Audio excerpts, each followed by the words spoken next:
আসসালামু আলাইকুম। এই ভিডিওতে আমরা এখন সপ্তম শ্রেণীর জীবন ও জীবিকা বইয়ের স্কিল কোর্স 1 নিয়ে আলোচনা করব। আজকের এই অধ্যায়ের বিষয়বস্তু হচ্ছে ডাল রান্না। আমরা এই ভিডিওতে দেখব কিভাবে মজাদার ডাল রান্না করতে হয় এবং এই ডাল রান্নার লেখাগুলোকে ভালোভাবে পড়ে 120 পৃষ্ঠার প্রশ্নগুলোর উত্তর করব। আজকের এই ভিডিওটি খুবই ইন্টারেস্টিং, তাই আমার চ্যানেলে যারা নতুন রয়েছেন তাদেরকে সাবস্ক্রাইব করার একটি ছোট্ট অনুরোধ থাকবে। आपके सामने एक बड़ा सा रेड बटन है। আর আমার চ্যানেলের অলরেডি সাবস্ক্রাইবার যারা রয়েছেন তারা অনেকেই এভাবে ভিডিও দেখে চুপি চুপি পালিয়ে যান, তাই ভিডিওটিতে লাইক করে যাওয়ার একটি ছোট্ট অনুরোধ থাকবে। শুভ কাজ যত তাড়াতাড়ি সম্পন্ন হয় ততই মঙ্গল। আচ্ছা ঠিক আছে, আপনাদের অনেক ধন্যবাদ। এখানে তোমরা দেখতে পাচ্ছ ডাল রান্নার ছবি দেওয়া আছে, আর এই ছবিটির নিচে এখানে লেখা আছে ডাল রান্না। এরপর বলা হয়েছে এই পাঠ ও অনুশীলন শেষে আমরা পরিচ্ছন্নতা বজায় রেখে নিরাপদ ও সহজ উপায়ে ডাল রান্না করতে পারবো। এরপর এখানে এই লেখাগুলোকে তোমরা ভালোভাবে পড়ে নিবে। এরপর বলা হয়েছে ডাল রান্নার আগে আমাদের যা যা শিখে নিতে হবে। সরঞ্জাম ও তৈজসপত্র পরিষ্কার করার কৌশল। এখানে সরঞ্জাম ও তৈজসপত্রগুলো হচ্ছে ছুরি, বটি, চামচ, গামলা, হাঁড়ি ইত্যাদি। এই সরঞ্জাম ও তৈজসপত্রগুলোকে পরিষ্কার করার কৌশল আমাদেরকে জানতে হবে। এরপর হচ্ছে ধারালো সরঞ্জামের ব্যবহার। ধারালো সরঞ্জামগুলো হচ্ছে ছুরি, বটি ইত্যাদি। এগুলো আমাদের সতর্কতার সাথে ব্যবহার করতে হবে। এরপর হচ্ছে পেঁয়াজ ও রসুন কুচি করে কাটা, চুলা জ্বালানো, গুঁড়ো মশলার ব্যবহার। এরপর এখানে বলা হয়েছে তবে এলাকাভেদে ডাল রান্নার অনেক পদ্ধতি প্রচলিত থাকলেও প্রায় সকল প্রকারের ডাল একই পদ্ধতিতে রান্না করা যায়। এই লাইনটিকে তোমরা ভালোভাবে দেখে নিবে। এই লাইনটি হচ্ছে একটি প্রশ্নের উত্তর। এরপর বলা হয়েছে এসো করি। এখানে একটি গল্প দেওয়া আছে। গল্পটি হচ্ছে জেবুলের ডাল রান্না করার গল্প। এই গল্পটিতে জেবুল তার বাবা মায়ের কাছ থেকে ডাল রান্না করে শিখে পিকনিকে ডাল রান্না করে বন্ধুদের মন জয় করেছে। তোমরা এই গল্পটিকে ভালোভাবে পড়ে নিবে। এরপর এখানে বলা হয়েছে ঘন ডাল রান্না করতে যা যা দরকার হবে। মসুর ডাল আধা কাপ, পেঁয়াজ মাঝারি একটি, রসুন কুচি করে কাটা 1 চা চামচ, হলুদ গুঁড়া সামান্য, লবণ পরিমাণ মতো, কাঁচামরিচ 2টি, তেল 2 টেবিল চামচ ইত্যাদি। এরপর এখানে ডাল রান্না করার প্রক্রিয়া দেখানো হয়েছে।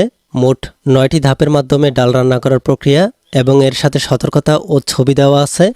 প্রথম ধাপটিতে এখানে বলা হয়েছে প্রথমেই জেবুল ডাল রান্নার জন্য প্রয়োজনীয় হাঁড়ি, চামচ, বাটি ইত্যাদি পরিষ্কার পানি দিয়ে ভালোভাবে ধুয়ে নিল।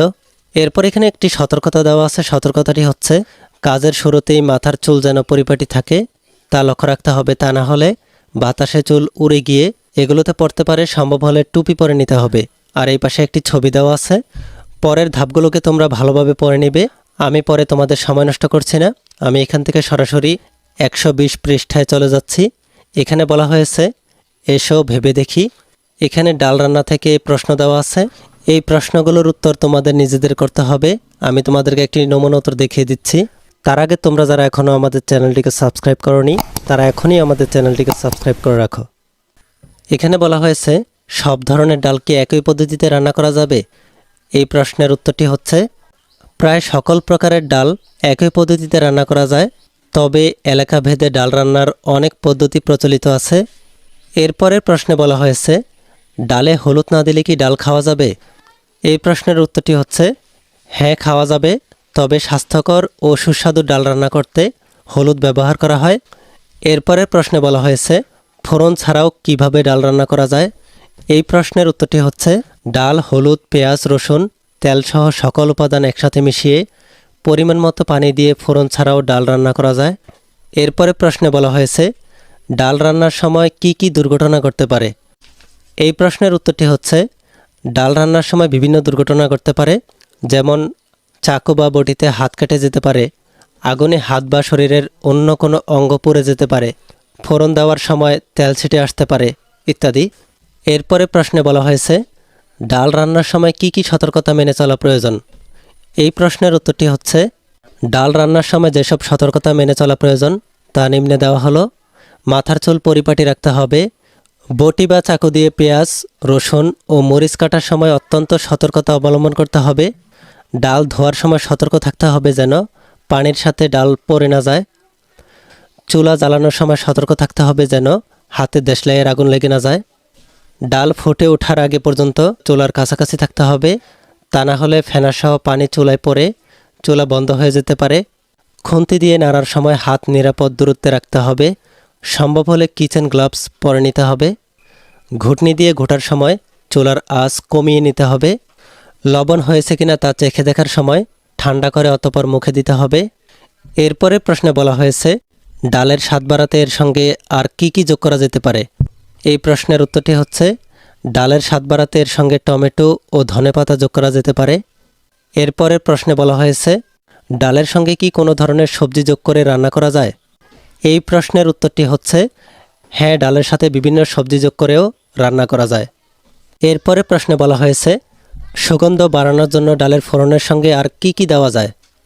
এই প্রশ্নের উত্তরটি হচ্ছে সুগন্ধ বাড়ানোর জন্য ডালের ফোড়নের সঙ্গে জিরা, মেথি, কালো জিরা, আদা কুচি, পাঁচফোড়ন ইত্যাদি দেওয়া যায়। এরপরে প্রশ্নে বলা হয়েছে ডাল রান্নাকে দেখতে লোভনীয় করার জন্য কিভাবে সাজিয়ে পরিবেশন করা যায়। এই প্রশ্নের উত্তরটি হচ্ছে ডাল রান্নাকে লোভনীয় করার জন্য একটি সুন্দর কাচের বাটিতে ঢেলে উপরে ধনেপাতা কুচি ও পেঁয়াজ ভাজা দিয়ে পরিবেশন করা যায়। আমরা এখানে সবগুলো প্রশ্নের উত্তর দেখে ফেললাম। এরপর বলা হয়েছে কি শিখলাম। সকল উপকরণ ও সরঞ্জাম পরিষ্কার পানি দিয়ে ভালোভাবে ধুয়ে নেওয়া, ছুরি, বটি ইত্যাদি ধারালো সরঞ্জাম সাবধানে ব্যবহার করা ও কাজ শেষে সঠিক স্থানে গুছিয়ে রাখা, নিরাপত্তা বজায় রেখে ডাল রান্না করার পদ্ধতি ধারাবাহিকভাবে অনুসরণ করা। এই ভিডিওতে এই পর্যন্তই। পরবর্তী ভিডিওতে আমরা 122 থেকে 124 পৃষ্ঠার ছকগুলোর সমাধান দেখব। এই ভিডিওটি তোমাদের কাছে ভালো লাগলে ভিডিওটিতে একটি লাইক দিয়ে দাও, আর পরবর্তী ভিডিওগুলো পাওয়ার জন্য আমাদের এই চ্যানেলটিকে সাবস্ক্রাইব করে রাখো। আচ্ছা, ঠিক আছে। खत्म, bye bye, tata, good bye, गया।